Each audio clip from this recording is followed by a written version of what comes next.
welcome back to my YouTube channel. So being back in Sri Lanka, the society in Sri Lanka is very multicultural. There's so many religions, so many different cultures. But the most beautiful thing about Sri Lanka is how together we are as one nation united in the front. That's what makes Sri Lanka as beautiful as it is. So right now we are in a city around 4 hours away from Colombo, in which culture speaks for itself. Before we exactly say what this place is, the most important thing what is happening today in this place is there's a group, not a group, in fact a huge amount of people, in fact hundreds and thousands of people who has been traveling from one corner of Sri Lanka to this exact city to make sure they worship their religion and all other religions who are present here today to celebrate the culture of this specific area. Amidst the ancient living traditions which survive in Sri Lanka is that of the Kataragama Pāda Yātra, starting from the island's far north and ending up to 2 months and several hundred kilometers later on at the Katharagama shrine. Essentially a tradition inherited from the island's Vanniyatto or Vedas. Like his father, Shiva, Skanda Murugan is a god associated with mountains and hilltops. His Vanniyatha worshippers even today address him as the Kanda Yaka, or the hunter spirit of the mountain Vedhiri Kanda. The peak where he was in Katharagama to Tamils is called as Kathiramalai, or the mountain of light. In Kataragama Pāda Yatra tradition, vows play a fundamental role. Kataragama Asala festival season officially begins 45 days before the festival itself with Cup Hitavima ritual at the Mahadevalaya, when Kaparala priests go into the god's forest, where they cut 2 tree saplings and ritually plant them in the Mahadevalaya. By this ritual act, Kapiralas express a vow that they will perform the Asala festival starting 45 days later. On the same day, the Pada Yatra pilgrims assemble at the great Vattappalai Kannaki Amman Kovil near Mulathim and make a private pledge and commence the walking barefoot to Kataragama. One of the oldest traditions in Sri Lanka is the Pada Yatra foot pilgrimage from Jaffna to Kataragama along the east coast. Several versions declare that it began with God Katharagama himself when he landed somewhere on our shores and walked to Kataragama. Over the centuries, this multi-religious 45-day pilgrimage to Katharagama has become a Sri Lankan institution. Villagers en route participate by providing refreshments, meals, hospitality and accommodation to the pilgrims, whom they regard as the God's messengers. Swamis, Swami Ammas, Buddhist monks, Muslim Sufis, Christian clerks, lay people and even the one-time British High Commissioner's wife, April Gladstone, had joined the Yatra in the past in the spirit of humility, becoming a part of a unified chorus for human unity. Peace and reconciliation is the core teaching of every religion, and Pada Yatra exemplifies this tradition through Dhamma discussion en route with the elders' participation in every village along the way. All along the route, which they cover at the rate of 5 or 6 miles per day, the pilgrims halt at the traditional places of worship, where they receive dana from awaiting villagers. In all, some 73 temples are visited and at each hospitality and alms are offered to the pilgrims. The road carries them down the east coast as far as the Pottuvil, where it then turns inland to cross the 60 miles of jungle that separates it from the Katharagama. The pilgrims themselves are representatives of the complete spectrum of society, and there are no lords or masters on the pilgrimage. Poets, singers, musicians, dancers are spread like a leaven through the concourse as it moves in groups, often separated from each other and appearing to walk along the glorious and often awe-inspiring landscapes of Sri Lanka. At night, there is the glow of the campfires, much shared food, and continuous chants of praise from the various pilgrim groups, and of course, the wisdom teachings of our traditions are rehearsed by the elders. All these factors combine to bring into being an atmosphere unique and unforgettable to those who have experienced it. One has returned to one's source.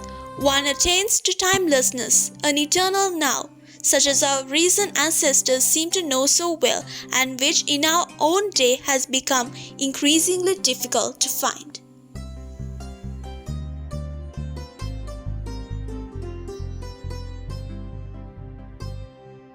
தமிழ்குடியில் கண்டெடுத்த முருகா அறுபடை முருகா கந்த சஷ்டி கவசம் ஒன்று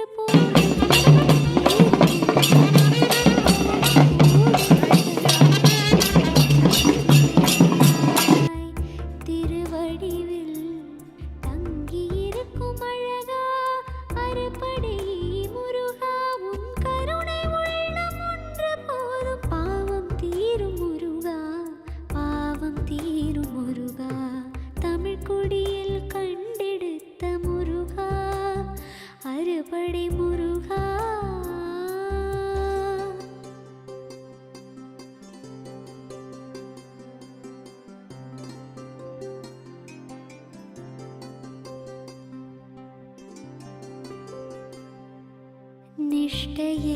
The traditional foot pilgrimage of Pada Yatra is not, as many people believe, a peace march, but an annual reenactment of the episodes related as legend and myth about Katharagama. Simply, ordinary people who say that they have received a call take part in this walk, sleeping and living outside, under trees and in shrines and temples, seldom knowing from where their next meal will come. These are the factors of the Pada Yatra that make it such an intense spiritual opportunity for those who receive the call. In the 1970s, the annual 2-month walk from Jaffna to Katharagama used to attract over 1,000 of the faithful from Jaffna alone, who would fill each and every village along the way with cries of Haro Hara, the chorus of the Kataragama devotees. The spiritual legacy of Katharagama has always been passed down in the form of the participants' own inner illumination, kathir, and delight, kama, assuming many humble guises along the way, just as the Pada Yatra pilgrims still do. No one to this day, whether Sri Lankan or foreign, has ever plumbed the full depth of Katharagama's wellspring of spiritual life. But many are quietly exploring it for themselves. Fire walking or Ginipagima is a spiritual act, a part of the festival when pilgrims walk on a bed of embers raised by burning logs. Their faith in the god they claim prevents any physical harm. The Perihara will finally end with the water cutting ceremony when the chief priest cleaves the waters of the Manik river with the sword.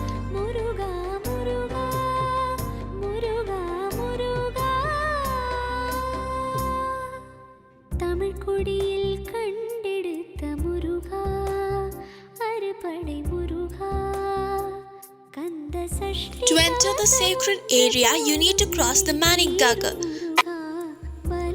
The walk from the car park to the river is lined with shops selling sweetmeats to toys.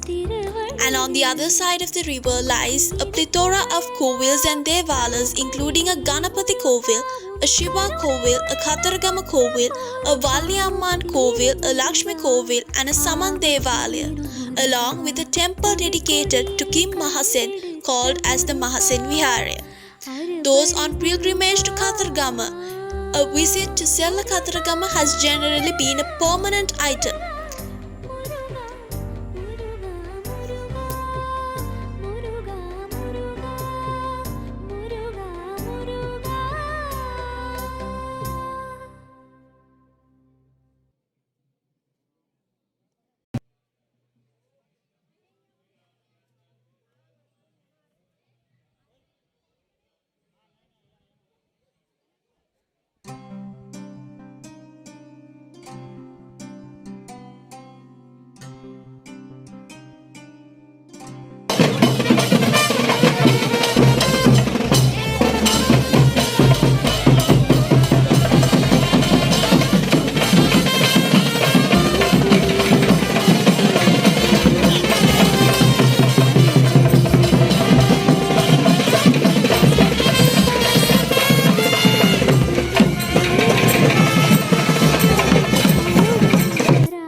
வடிவில் தங்கியிருக்கும் அழகா அறுபடை முருகா உன் கருணை உள்ளம் ஒன்று போதும் பாவம் தீரும் முருகா பாவம் தீரும் முருகா தமிழ் கொடியில் கண்டெடுத்த முருகா அறுபடை முருகா.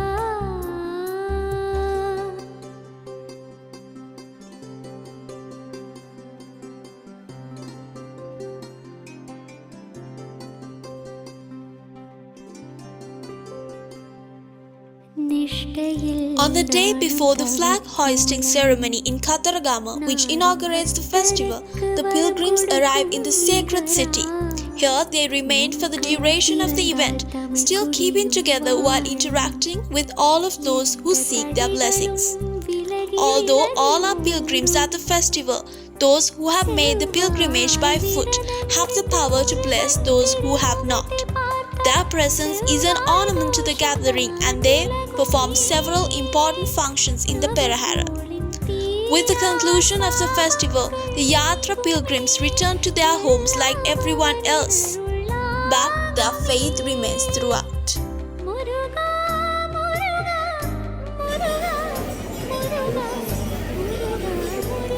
A ceremonial elephant, also known as Vasana, dressed in a beautiful red cloak, is led through the parade at the Kataragama festival in Sri Lanka. Right now, we can see Vasana coming towards the sacred city to obtain and pay the due respects at the Kovil before getting adorned.